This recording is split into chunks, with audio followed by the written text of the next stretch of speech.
Hello learners, welcome to banking solutions. कैसे हैं आप सभी? आशा करता हूं आप सभी बहुत ही अच्छे होंगे। आपकी तैयारी बहुत अच्छे से चल रही होगी। तर्कवीर बैच में मैं आप सभी को बेसिक से लेकर एडवांस तक कंप्लीट रीजनिंग करा रहा हूं बैंक एग्जाम्स के लिए, और वो भी फ्री ऑफ कॉस्ट। ये लेक्चर नंबर 2 है। लेक्चर नंबर 1 में मैंने आप सभी को अल्फान्यूमेरिक सीरीज का प्री वाला पार्ट कराया था, प्री वाले सारे क्वेश्चंस कराए थे, प्री का पूरा कॉन्सेप्ट दिया था। लेक्चर नंबर 2 में मैं आप सभी को मेंस का पूरा कॉन्सेप्ट देके क्वेश्चंस कराने वाला हूं, ठीक है। अगर आपको इस वीडियो सीरीज के बारे में आज पता चल रहा है, इस बैच के बारे में अगर आपको आज पता चल रहा है, तो आप आई बटन पे क्लिक करके पूरा प्लेलिस्ट एक्सेस कर सकते हैं और लेक्चर नंबर 1 से वीडियोस को देख सकते हैं, ठीक है। चलिए बढ़ते हैं आज के लेक्चर की ओर। इसमें देखिए मेंस लेवल के 3 इंपॉर्टेंट पार्ट जो के क्वेश्चंस रहते हैं, 3 इंपॉर्टेंट क्वेश्चंस, उन टाइप के क्वेश्चंस को मैं आपको कराने वाला हूं। पहला रिजल्टेंट बेस्ड सीरीज, दूसरा स्टेप बेस्ड सीरीज और तीसरा मल्टीपल सीरीज है, ठीक है। इन तीनों सीरीज को मैं आपको कराने वाला हूं इसमें। चलिए सबसे पहले रिजल्टेंट बेस्ड सीरीज की ओर बढ़ते हैं। इसमें रिजल्टेंट बेस्ड सीरीज में देखिए आपको कुछ पॉइंट दिए जाते हैं, उन पॉइंट्स के अकॉर्डिंग फिर आपको क्वेश्चन दिए जाते हैं, उस क्वेश्चन पे सारा ये ऑपरेशन करके आपको आंसर लाना होता है, रिजल्टेंट निकालना होता है, ठीक है। देखिए क्वेश्चन कुछ तरह से होता है। सबसे पहले 5 पॉइंट आपको दिए गए। Point number 1, if an even number is followed by an odd number then the resultant will be the addition of both the numbers. अगर इवन नंबर के ठीक बाद एक ऑड नंबर आ रहा है तो रिजल्टेंट कैसे निकालेंगे? हम दो नंबर्स को ऐड करके। पॉइंट नंबर 2 है, if an odd number is followed by a perfect square. अगर ऑड नंबर के ठीक बाद एक परफेक्ट स्क्वायर है then the resultant will be the difference of the square number from the odd number. तो square number और odd number का difference निकालेंगे, हमारा वो रिजल्टेंट आ जाएगा, ठीक है। पॉइंट नंबर 3 क्या कहता है? पॉइंट नंबर 3 कहता है कि if an odd number is followed by another odd number but not perfect square, लेकिन वो ऑड नंबर परफेक्ट स्क्वायर नहीं होना चाहिए, then the resultant will be the addition of both the numbers. तो दोनों नंबर का एडिशन हमारा resultant आ जाएगा। पॉइंट नंबर 4 क्या कहता है कि if an odd number is followed by an even number, odd number के ठीक बाद एक इवन नंबर होगा लेकिन वो इवन नंबर परफेक्ट स्क्वायर नहीं होना चाहिए, then the resultant comes by multiplying the numbers. तो दोनों नंबर को मल्टीप्लाई करने पे हमें रिजल्टेंट मिलने वाला है, ठीक है। पॉइंट नंबर 5 क्या कहता है?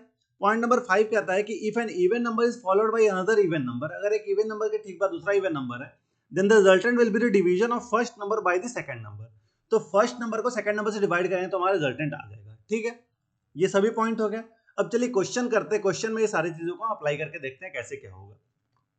तो पहले हम 6 और 7 को लेते हैं, ठीक है। 6 और 7 को लिए। अब देखिए ये क्या है, हमारा रो 1 है। 6 और 7 even number is followed bye odd number. अगर इवन नंबर के बाद ऑड नंबर आएगा तो इन दोनों के बीच का सम निकालना है हमें। तो हमारे पास क्या मिलेगा? 13 मिलेगा, ठीक है। अब इस वाले दोनों को लेते हैं हम, 2 और 13 को। ये रो 2 है, रो 2 में 2 को और 13 को ले रहे हैं। Even number followed by odd number, तो फिर वही सम निकालेंगे हम। सम हमारे पास आएगा 15, ये हो गया 15, ठीक है। अब ये जो बचा इन दोनों को लिखेंगे हम यहाँ पे, 1 और 6। अब यहां पे अप्लाई करने वाले फिर से, odd number followed by odd number भी है और ये परफेक्ट स्क्वायर भी है, तो odd number but not perfect square वाला यहाँ पे नहीं अप्लाई होगा, यहाँ पे अप्लाई होगा odd number is followed bye perfect square. तो क्या करेंगे? डिफरेंस निकालेंगे हम। तो odd number is followed bye perfect square, तो कितना हो जाएगा इनका डिफरेंस? इनका डिफरेंस आ जाएगा हमारे पास 12, ठीक है। और इन दोनों में देखिए odd number is followed by even number. अगर ऑड नंबर के बाद एक इवन नंबर आता है तो हम क्या करेंगे? मल्टीप्लाई करेंगे दोनों को। तो 15 6 90 होता है, ठीक है। अब क्या करना होगा हमें? अब हमें इन दोनों का सम निकालना होगा, क्योंकि हमें पूछा रिजल्टेंट, सम ऑफ रिजल्टेंट। तो सम ऑफ रिजल्टेंट कितना आ जाएगा? 102। तो हमारा आंसर होने वाला है option number E, 102, none of this, ठीक है। आशा करता हूं आपको समझ में आएगा, नहीं समझ में आया तो अगले क्वेश्चन से क्लियर होने वाला है, ठीक है। यहाँ पे देखिए सेम वही पॉइंट है, यहाँ पे बोला if the resultant of the row of two row is 37। आपको रिजल्टेंट पहले ही दे दिया है, सम ऑफ रिजल्टेंट दोनों रो का 37 है। तो आपको सी के वैल्यू फाइंड करनी है, यहाँ पे आपको सी दिया हुआ है, सी की वैल्यू फाइंड करनी है। तो इस वाले को भी हम छोड़ते हैं, पहले इन दोनों के बीच का ऑपरेशन निकालते हैं, या फिर उल्टा कर लें कि ये पूरा भी छोड़ देते हैं, ठीक है। पहले इन दोनों के बीच का हम निकालते हैं। 5 और 2 है, 5 और 2 मतलब ऑड नंबर के बाद एक इवन नंबर है। अगर ऑड नंबर के बाद एक इवन नंबर आता है तो हम क्या करेंगे? तो ऑड नंबर के बाद इवन नंबर आएगा तो दोनों को मल्टीप्लाई करके हमारा रिजल्टेंट आने वाला। देखिए if an odd number is followed by even number, resultant कैसा आएगा? मल्टीप्लाई करके। तो 5 2 10 हो गया, 10 और 5 इवन नंबर के बाद ऑड नंबर है, इवन नंबर के बाद अगर ऑड नंबर आ रहा है तो रिजल्टेंट क्या होगा, एडिशन होगा दोनों नंबर का। तो इन दोनों को सम कर देंगे अगर हम, तो हमारे पास कितना मिलेगा, हमें मिलेगा 15। ठीक है, तो एक काम करते हैं, 37 में से 15 घटा देंगे तो इस वाले रो का हमें रिजल्टेंट मिल जाएगा। तो 37 में से 15 घटा तो हमारे पास मिला 22। ठीक है, अब इसका वैल्यू 22 आने वाला है, ये हमें पता है। यहां पे चेक करते हैं पहले और दूसरे का रिजल्टेंट, तो 8 और 3 इवन नंबर के बाद ऑड नंबर आ रहा है, इवन नंबर के बाद ऑड नंबर आ रहा है, तो हम क्या करेंगे, इन दोनों का सम निकाल लेंगे। तो 8 और 3 हो गया 11, 11 और सी का रिजल्टेंट हमारे पास 22 है। ठीक है, तो यहां पे सी का वैल्यू क्या क्या हो सकता है, ऑप्शन से चेक करते हैं। अगर हम सी का वैल्यू 7 रखते हैं, तो सी का वैल्यू 7 रखेंगे तो ऑड नंबर के बाद अगर ऑड नंबर आ रहा है तो हम क्या करेंगे, ऐड करेंगे। तो 11 और 7 हमारे पास मिल जाएगा 18, 18 और 11 7 कितना मिला, 18 मिला। 18 आ रहा, हमें मिलना चाहिए था कितना, 22 मिलना चाहिए था, तो 22 तो आया नहीं, मतलब ये 7 यहाँ पे होगा नहीं। ठीक है, दूसरा चेक करते हैं 5, अगर सी की जगह पे 5 रखे तो 11 और 5 रखने पे क्या होगा, odd number followed by odd number. तो क्या करेंगे, हम ऐड करेंगे वही सेम चीज। तो ऐड करेंगे तो 11 और 5 16 होगा, 16 हमें 22 चाहिए, 16 नहीं आया, मतलब 22 नहीं आया, 16 आया, तो इसे भी छोड़ देंगे। अब 11 है, तो 11 और 11 है, odd number followed by odd number, दोनों का सम निकाल लेंगे। सम निकालेंगे तो हमें मिलेगा 22, और हमें चाहिए कितना था, हमें चाहिए भी था 22, मतलब 11 हमारा आंसर हो जाएगा। अगर हम 3 भी रख के देखते हैं ना, तो 11 और 3 कितना हो जा रहा है, 14 हो जा रहा है, तो हमें चाहिए 22, 14 भी नहीं आ रहा है, मतलब 3 भी नहीं होगा, तो सेम हमारा आंसर जो हो गया ऑप्शन नंबर सी 11 हमारा आंसर हो गया। आशा करता हूं आपको समझ में आया होगा। अगला क्वेश्चन स्टेप बेस्ड सीरीज का है। ठीक है, स्टेप बेस्ड सीरीज देखते किस तरह से रहता है। आपको एक सीरीज दी गई है और 3 स्टेप्स बताए गए, 3 स्टेप्स को आपको फॉलो करना है। स्टेप नंबर 1 में क्या है कि the letter which are immediately preceded and immediately followed by symbol are arranged at the end of alphabetical order. तो ऐसे लेटर जो कि आपका लेटर्स के आगे और पीछे सिंबल हो, उन्हें हम सीरीज के लास्ट में अरेंज कर देंगे, मतलब 3 के बाद अरेंज कर देंगे। ठीक है, और अल्फाबेटिकल ऑर्डर में अरेंज करेंगे। स्टेप 2 में क्या बोल रहा है, स्टेप 2 में कह रहा है कि if the number which are immediately preceded by a letter immediately followed by a symbol, ऐसे नंबर जिनके ठीक पहले एक लेटर और ठीक बाद एक नंबर आ रहा है, उनको हम 9 और 5 के बीच में लिख देंगे, वो भी इंक्रीजिंग ऑर्डर में। ठीक है, इसके बाद है the numbers which are immediately followed by letter, ऐसे नंबर जिनके ठीक बाद एक लेटर आ रहा है, उनका पोजीशन हम इंटरचेंज कर देंगे with respect to the element just after it, उसके ठीक बाद का एलिमेंट से। ठीक है, और step 2 is applied after step 1, step 3 is applied after step 2। तो पहले स्टेप 1, फिर स्टेप 2, फिर स्टेप 3 करेंगे। स्टेप 1 में क्या बोला है कि ऐसे नंबर जिसके, ऐसे लेटर जिसके ठीक पहले और ठीक बाद एक सिंबल आ रहा है। तो लेटर के आगे पीछे सिंबल ऐसा कहां पे, वो सर्च करते हैं। यहाँ पे हम लेटर के आगे पीछे सिंबल, यहाँ पे देखिए टी जो है इसके आगे पीछे सिंबल है। ठीक है, ये चलेगा। और के है, के के आगे पीछे सिंबल है, और कोई ऐसा इसके आगे पीछे सिंबल हो, और कोई लेटर ऐसा नहीं इसके आगे पीछे सिंबल हो। ठीक है, तो हम क्या करेंगे, इनको अब 3 के बाद अल्फाबेटिकल ऑर्डर में लिख देंगे। ठीक है, तो बाकी सीरीज हमारा एज इट इज चलेगा। 5 B 7 एम्परसन P R $4 Y Q modulus, T तो बाद में जाएगा, टी को हम छोड़ देंगे अभी, @ 3 9 S I O 9 9 J L E U asterisk, के तो बाद में जाएगा, #3। अब अल्फाबेटिकल ऑर्डर में लिखना है, तो क्या करेंगे हम, पहले के आएगा फिर टी आएगा, तो हम के लिख देंगे, देन हम टी लिख देंगे। ठीक है, स्टेप 1 हमारा कंप्लीट हुआ। अब स्टेप 2 देखिए, the numbers which are immediately preceded by a letter and immediately followed by a symbol, ऐसे नंबर जिनके ठीक पहले एक लेटर आ रहा हो और ठीक बाद एक सिंबल आ रहा हो, उन्हें हम 9 और 7 के बीच में इंक्रीजिंग ऑर्डर में अरेंज कर देंगे। ठीक है, तो ऐसे कौन से नंबर हैं जिनके ठीक पहले लेटर, मतलब हमें चाहिए लेटर, नंबर, और फिर क्या चाहिए, सिंबल चाहिए। लेटर नंबर सिंबल हम सर्च करेंगे स्टेप 1 में। तो लेटर नंबर सिंबल ये वाला, ये नंबर लेंगे, फिर लेटर नंबर सिंबल दिख रहा है कहीं, लेटर नंबर सिंबल और कहीं नहीं दिख रहा है, ठीक है। एक ही है लेटर नंबर सिंबल वाला 7, इसके बाद और तो कोई नहीं आपको लेटर नंबर सिंबल दिख रहा होगा, नहीं दिख रहा है। तो हम क्या करेंगे, सिर्फ और सिर्फ 7 को क्या करेंगे, 7 आ जाएगा हमारा 9 और S के बीच में, ठीक है। तो क्या हो जाएगा, 7 हमारा 9 और S के बीच में आ जाएगा, तो 5B एम्पर्सन PR dollar 4YQ modulus @ 3 9 के सॉरी 9 और S के बीच में आने वाला है 7, तो 9 के बाद 7 लिख देंगे, फिर SIO 99J LEU *3KT, ठीक है। स्टेप 3 में क्या बोला है कि the numbers which are immediately followed and immediately कहा गया, the numbers which are immediately followed by a letter, numbers के ठीक बाद लेटर, ऐसे नंबर्स के ठीक बाद लेटर आ रहा है उनका पोजीशन इंटरचेंज कर दिया जाएगा, ठीक है।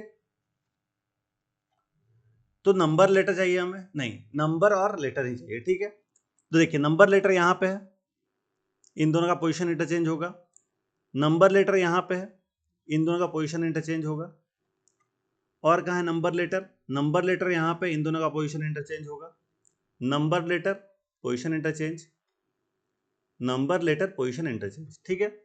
तो क्या हो जाएगा, B5 ampersand PR dollar Y4Q modulus @ 39S7 IO9J9 LEU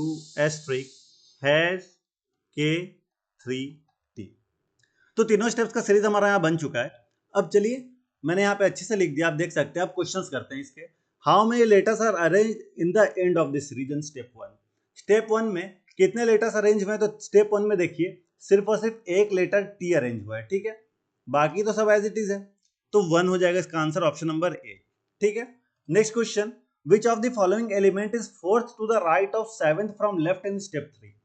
तो 7 और 4 11 हो गया, स्टेप 3 से 11 लेफ्ट से देखेंगे, तो 1 2 3 4 5 6 7 8 9 10 11 @ ऑप्शन नंबर B हमारा सही आंसर हो जाएगा। इसके बाद देखिए, how many symbols are immediately followed by a number in step 2। इसका आंसर आप होमवर्क में कमेंट सेक्शन में बताइएगा, ठीक है, होमवर्क क्वेश्चन, इसका आंसर कमेंट सेक्शन में आप बताइएगा। Next question, which of the following element, ये भी आपका होमवर्क क्वेश्चन है, ठीक है, ये दो क्वेश्चन का कमेंट सेक्शन में आप आंसर बताइएगा, एक ये और एक ये, ठीक है। अगला देखिए मल्टीपल सीरीज किस तरह का रहता है, इसमें आपको दो सीरीज दिए जाएंगे, सीरीज 1 सीरीज 2, ठीक है। अब इन सीरीज को मिलाकर आपसे क्वेश्चंस पूछे जाएंगे। क्वेश्चन किस तरह से रहेगा, if the letter number and digits of each series are counted separately, which of the following is the highest in count. तीनों को सेपरेटली काउंट कर रहे हैं, तो देखिए हर एक का लेटर नंबर और क्या करेंगे हम, डिजिट, लेटर नंबर और सिंबल होगा, यहाँ डिजिट नहीं, ठीक है, letter number and symbol count करेंगे तो क्या सबसे ज्यादा होगा। तो पहले लेटर्स काउंट करें, तो 1 2 3 4 5 6 7 8 9 10 11 12 13 14 लेटर पहले में, सीरीज 1 में लेटर कितने हुए, अच्छे से लिखता हूं ताकि आपको समझ में आए बाद में, ठीक है। सीरीज 1 सीरीज 2 लेटर नंबर और सिंबल, लेटर आया था 14, नंबर कितना है 1 2 3 4 5 6 7, 7 नंबर्स हैं, और सिंबल कितना है 1 2 3 4 5 6 7, 7 सिंबल भी है हमारे पास, ठीक है। सीरीज 2 में देखें लेटर्स कितना है 1 2 सॉरी 2 3 4 5 6 7 8 9 10 11 12 13 14, यहां पे भी हमारा जो लेटर्स है वो 14 है, ठीक है। सिंबल 1 2 3 4 5 6 7 सिंबल है, तो साथ ही हमारे नंबर्स भी होंगे, टोटल 28 ही होगा। देखिए 1 2 3 4 5 6 7 नंबर्स हमारे पास, ठीक है। तो यहाँ पे नन ऑफ दीज होगा क्योंकि सभी का लेटर जो है वो हाईएस्ट है, दोनों ही सीरीज का लेटर हाईएस्ट है। एक बार क्वेश्चन देख ले तो लेटर ऑफ सीरीज 1 भी होगा और लेटर ऑफ सीरीज 2 भी होगा, तो बोथ 1 एंड 2 होने वाला है इसका, बोथ ए एंड सी होने वाला है इसका आंसर, ठीक है। तो नन ऑफ दीज हम मार्क करेंगे। नेक्स्ट क्वेश्चन देखिए, इन सीरीज 1 इन सीरीज 2, ठीक है। क्वेश्चन है if a new series is formed using second half of first series का second half and first half of series 2, series 1 का second half, series 2 का first half, then which element is fourth to the right of 11th from left hand? fourth to the right of 11th from left hand आपको चाहिए। तो 11 और 4 कितना हो जा रहा है, 15 हो जा रहा है हमारे पास। अब देखिए हमें पता था कि दोनों में 28 है, यहां से हमने पता किया था कि दोनों ही में 28 एलिमेंट्स है, ठीक है। तो फर्स्ट हाफ यानी कि फर्स्ट 14 और सेकंड हाफ यानी कि सेकंड लास्ट का 14। तो यहाँ पे लास्ट का 14 एलिमेंट जो होगा वो, और यहाँ पे फर्स्ट का 14 एलिमेंट जो होगा वो। अब हमें कितना चाहिए, हमें right and sorry left hand से 15वां एलिमेंट चाहिए, लेफ्ट हैंड से 15th एलिमेंट, मतलब शुरू का 14 एलिमेंट हमारा स्किप होगा और जो अगला सीरीज होगा उसका पहला एलिमेंट होगा वो। नहीं समझ में आया, देखिए दो सीरीज बना है, दो सीरीज मिलाकर एक सीरीज बना है, ठीक है। ये दो सीरीज मान लीजिए, दोनों को मिलाकर एक सीरीज 3 बनाया गया है, ठीक है। अब क्या है कि सेकेंड हाफ ऑफ सीरीज 1, ये सीरीज 1 का सेकेंड हाफ यानी कि 14 एलिमेंट है, सेकेंड हाफ का लास्ट 14 एलिमेंट है, और यहां पे फर्स्ट 14 एलिमेंट है, ठीक है। फर्स्ट 14 एलिमेंट है, तो लास्ट 40 हमें चाहिए 15वां एलिमेंट। तो पहला जो आपका इस सीरीज का पहला 14 एलिमेंट होगा वो तो स्किप हो जाएगा, और इस सीरीज का 14 के बाद जो 15वां एलिमेंट यानी कि फर्स्ट सीरीज का जो फर्स्ट एलिमेंट होगा वो हमारा आंसर हो जाएगा। सेकंड सीरीज का जो फर्स्ट एलिमेंट होगा यानी कि सी हमारा आंसर हो जाएगा, ऑप्शन नंबर ए। नहीं समझ में आया, पूरे अच्छे से मैं आपको डिटेल में समझाता हूँ, फिर आपको अच्छे समझ में आएगा। देखिए जो सीरीज 3 हमारा बनेगा वो किस तरह से बनेगा, सेकेंड हाफ ऑफ सीरीज 1, तो लास्ट का 14 एलिमेंट अगर काउंट कर ले तो वहां तक हो जाएगा, 1 2 3 4 5 6 7 8 9 10 11 12 13 14, यानी कि 9 से लेके ये पूरा इसका 9 तक आ जाएगा, ठीक है। 9 to 9, ये वाला 9 से लेके ये वाला 9 तक 14 एलिमेंट यहाँ पे हो गया, ठीक है, 14 एलिमेंट। अब बाकी बोला है कि फर्स्ट हाफ ऑफ सीरीज 2, यानी कि यहां से 14 तक 1 2 3 4 5 6 7 8 9 10 11 12 13 14, तो सी से लेके और फिर ओ तक हमारा फर्स्ट हाफ ऑफ सीरीज 2 हो गया, हमारा नया सीरीज बन गया। अब यहां तक हमारे पास 14 एलिमेंट है, तो 15 एलिमेंट हमारे पास सी ही आएगा, मतलब ये वाला एलिमेंट आएगा, इसलिए मैंने सी मार्क किया था आंसर, ठीक है। आशा करता हूं आपको समझ में आया होगा। ये लास्ट क्वेश्चन है, Which of the following element will be third to the right of fifth from left hand? अब third to the right of fifth from left hand बोला है, किसका बोला है वो तो पता नहीं है, तो 5 और 3 कितना हो जाएगा, 8 हो जाएगा। दोनों ही सीरीज का 8वां एलिमेंट लेफ्ट हैंड से हमारा आंसर हो जाएगा। 1 2 3 4 5 6 7 8 4, यहाँ पे देखिए 1 2 3 4 5 6 7 8 क्यू, तो 4 और क्यू यानी कि ए और सी दोनों ही आंसर हो जाएगा हमारा, बोथ ऑप्शन ए एंड सी, ठीक है। ये बी एंड सी होगा, ऑप्शन नंबर डी हमारा सही आंसर हो जाएगा। आशा करता हूं आपको ये पूरा क्वेश्चन समझ में आया होगा, बस आपको प्रैक्टिस करनी है। Minimum 5 set of each type आपको प्रैक्टिस करनी है, ठीक है। हर एक टाइप के 5 सेट ऑफ क्वेश्चन आपको प्रैक्टिस करने हैं ताकि आपका कमांड बन जाए इस पर, ठीक है। देखिए मैं कंटेंट प्रोवाइड नहीं कर रहा हूँ क्योंकि आपका डिमांड उतना आया नहीं था फ्री कंटेंट के लिए, तो आपके पास अगर कंटेंट होगा तो वहां से करिए, नहीं तो बहुत सारे फ्री कंटेंट अवेलेबल है, वहां से कर सकते हैं। अगर आपका डिमांड आता है तो ही मैं कंटेंट लेकर आऊंगा अच्छे से, नहीं तो फिर मैं फालतू का मेहनत क्यों करूँ आपके लिए, ठीक है। अगर आपको वीडियो से इन्फॉर्मेटिव लग रही है तो वीडियो को लाइक करें, अपने दोस्तों के साथ शेयर करें ताकि वीडियो फायदा हो सके। आप मेरे चैनल को सब्सक्राइब करते कि आने वाली वीडियोस नोटिफिकेशन आपको मिलती रहे। जस्ट आप यहाँ क्लिक कर सब्सक्राइब कर सकते हैं, सब्सक्राइब करके मुझे सपोर्ट करें, इससे मुझे मोटिवेशन मिलती है और वीडियोस लाने की। आपको किसी प्रकार डाउट है, कोई सजेशन या फीडबैक देना, आप कमेंट सेक्शन में दे सकते हैं। आपको आपके एग्जाम के लिए all the best, thank you.